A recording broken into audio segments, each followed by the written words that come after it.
All right, so access and pressure. I mean, the majority of my hang and hunts, I'm walking in a lot of cases. So access for me when I'm looking on a map really boils down to is there a right of way or is there a way I can go with my vehicle to get off on a side road where I can get access from another direction, opposite from the predominant area that I may be coming from.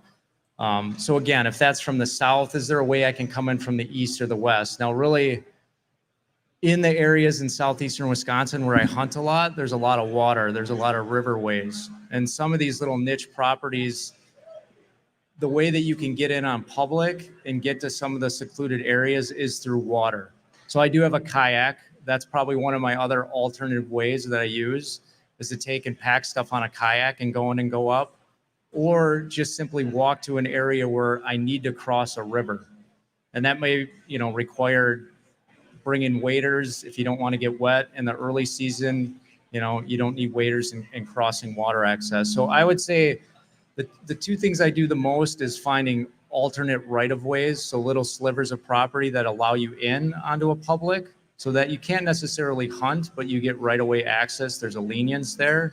And then I use water, either by a kayak or a boat. So those would be my two alternates that I use the most.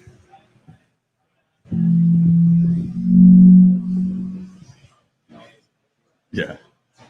So there's one thing I want to add to that, just a little different twist in his.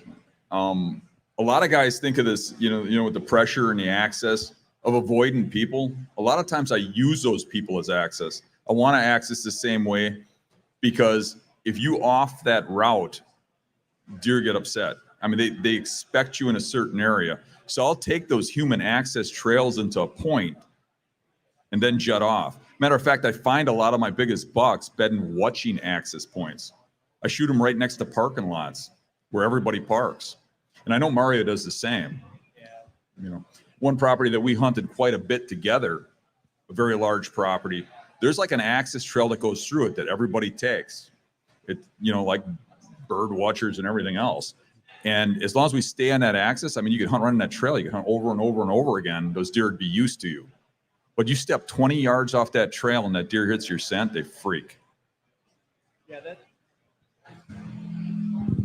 that brings up a real good point in a lot of the areas with land development. So I'm sure many of you are experiencing, unless you're in a real rural area, but a lot of the urban sprawl, there's a lot of development going on. So they're building subdivisions, they're building parks.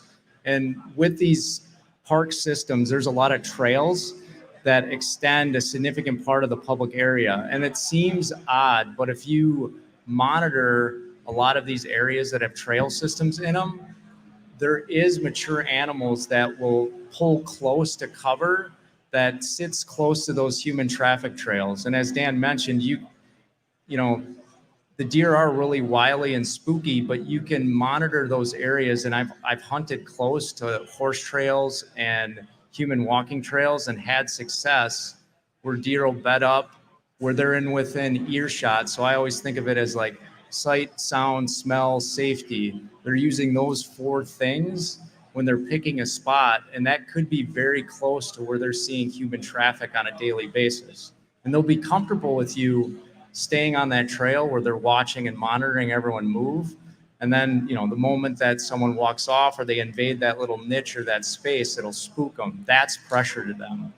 But if you can figure out how to hunt that and how to monitor how they're going in and out of it through your access, and maybe you're using cameras or just eyes on being actually see that deer, those are those little overlooked spots. Again, I live in southeastern Wisconsin, so it's relatively highly populated with hunters.